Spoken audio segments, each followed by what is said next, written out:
Hi guys, and welcome back to the Black Consciousness Movement channel, or the Traore Army as we now call it.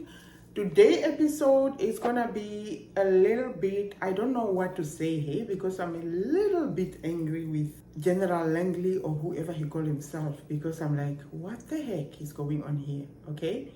Because I think it's probably all over the news about the previous accusations that he obviously wanted to accuse Ibrahim Traore with, about him keeping the gold for himself and not sharing. I don't even know what that means, to be quite honest. And I feel like the answer that Ibrahim Traore gave him was good enough. I thought so, at least I thought. I thought he got the message. Because even if I'm keeping the gold for myself, why is it your business? It belongs to Bukina Faso, and I'm the president of Bukina Faso at the moment, even though you guys probably are not wanting to acknowledge me in that sense. He didn't care about that anyway. It's not that he said that, not because he doesn't even care about that. You know Traore, right? So that's what we're going to discuss today. And I think recently he traveled to Kenya and he was interviewed by a Kenyan journalist, and kudos to that journalist. I think she asked more than enough questions. I think the one question that I feel like she forgot to ask, or even a statement, I don't know whether they are allowed. Thank God I'm not a journalist, because I definitely would have probably been my head question. I would have said that you are talking about the gold, right? But do you realize that before Ibrahim Traore came into power, there was no gold reserve? So why were you guys not worried about the gold reserve back then when Macron was in power? Because it was really Macron. I'm not going to count all the other presidents were in power. But even if it's the other president that they count that were in power, they were not worried about the gold reserve, because they obviously knew that Macron was in power in that sense, even though, in brackets, he wasn't, right? So that's what we're going to talk about today. And I'm kind of like wild. I'm like, what the heck is going on, right? So welcome back, guys. My name is Jehovah, and yeah, let's get started.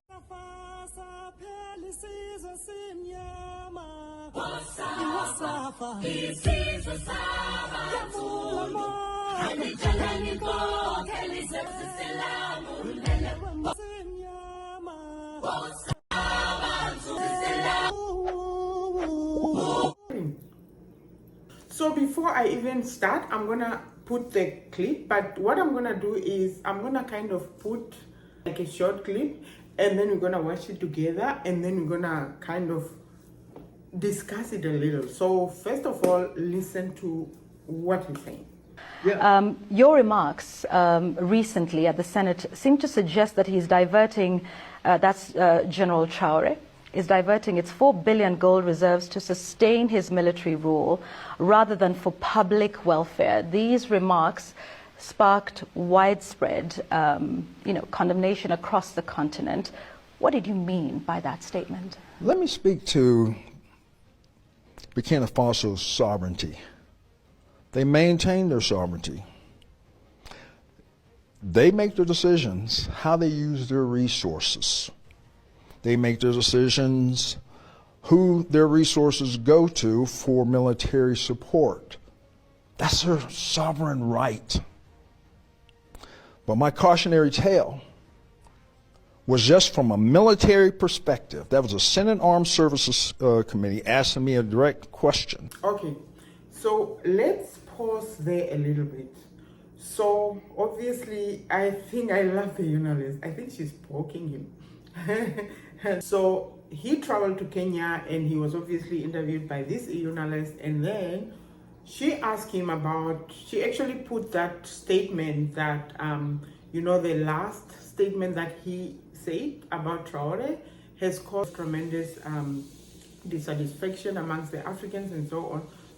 I think she was trying to see whether he's kind of maybe regretting that accusation, or what he's thinking about it. And lo and behold, he admit obviously that, oh no, he's happy, and that's BS. What he's saying is like, okay, he's happy, they're happy. Who cares whether you are happy or not? Like, how is that your concern? Like, what the heck? Honestly speaking, guys, sorry if I'm losing it. So he's admitting that, oh no, when it comes to sovereignty, they acknowledge that and so on. They can do whatever they want. And then he used a word that you shouldn't even use. If you're telling your wife or your husband that you love them, but anything that you say before the but has been cancelled by whatever you're going to say after the but. So don't say something and then you say but. So he said that he act like he's appreciating Traore leadership and all that, which is obviously, we know that, okay, who are you bluffing, right?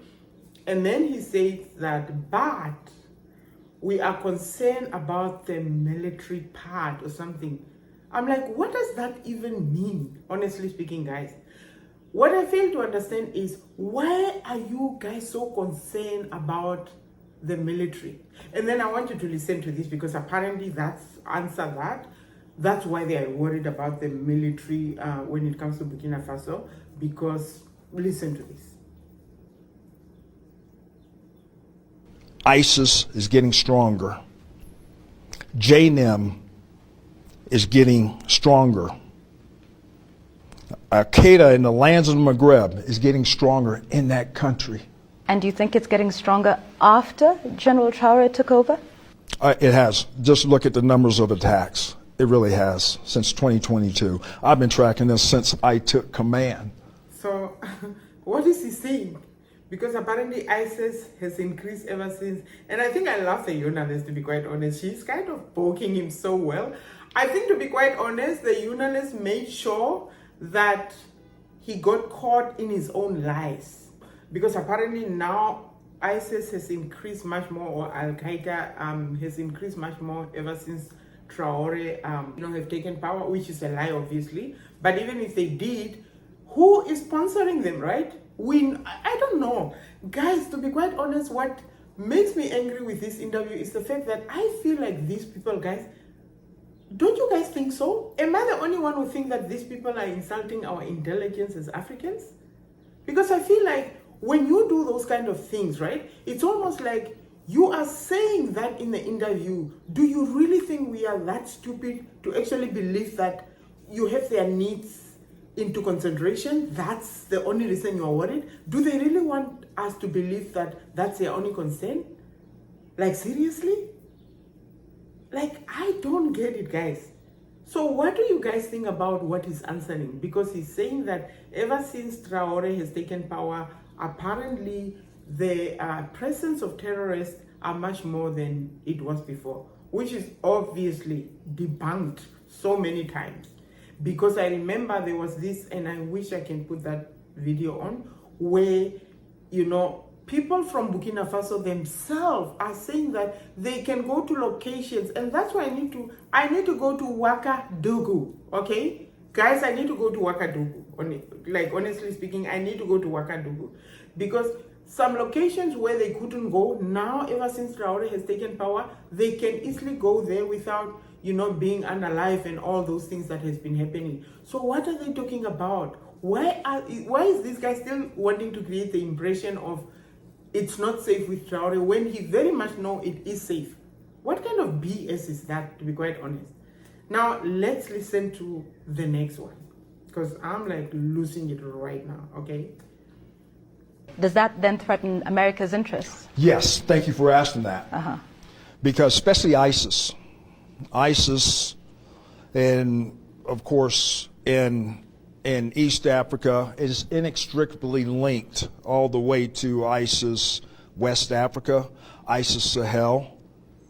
And there's going to be probably a move afoot for them to move and seek refuge within the line. We got you.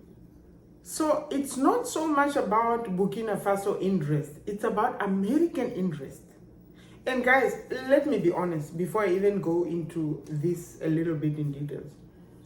Honestly speaking, this guy, when he answers the questions, am I the only one who's noticing something? Because this guy looks like either he's drunk, as in drunk, like he's not sober, or he's high on crack, or he's plainly a pathological liar.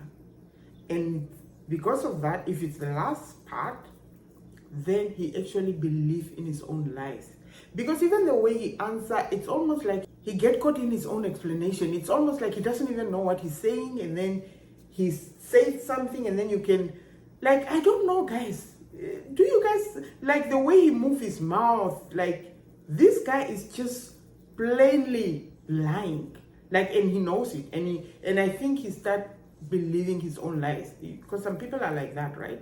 Pathological liars actually start believing in their own lies. Like, they literally believe what they're saying, even though it's not true.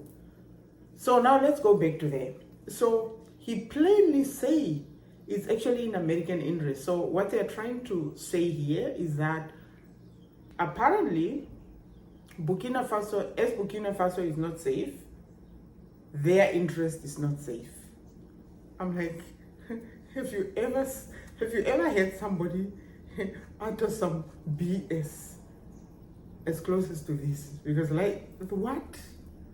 Why are you concerned about Bukina Faso? Bukina Faso has nothing to do with you. Why are you even concerned whether it's they have terrorists? What is your concern?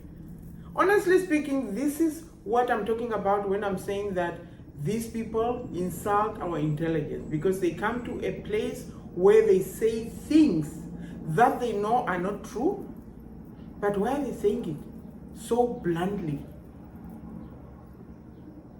So without even being apologetic, without being afraid. Like, does it mean that they count us as so stupid or dumb to be able to actually know that 1 + 1 is actually 2 instead of 11? Like, what's going on here? I don't even get it. I don't even get the audacity of being able to lie and lie and lie and constantly just lie, regardless of overwhelming evidence that show that Bukina Faso is actually doing 20 times, if not 100 times better under the leadership of Ibrahim Traore than it ever did under the leadership of all the other leaders that obviously was working for France. And we know that, and they know that.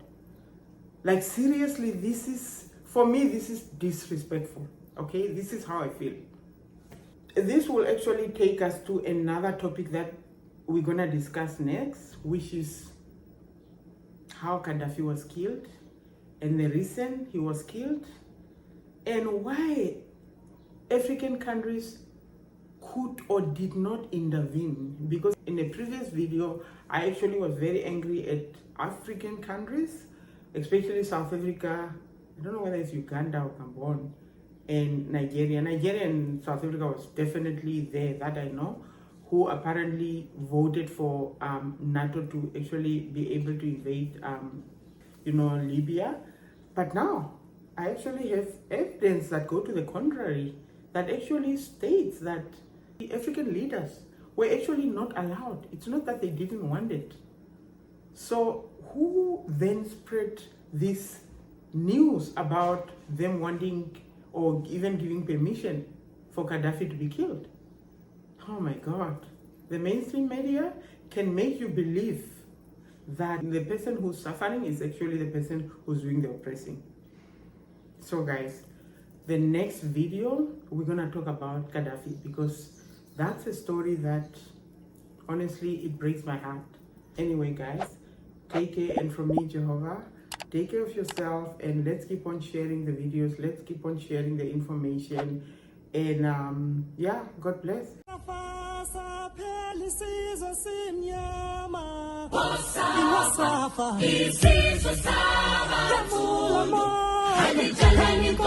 Kelly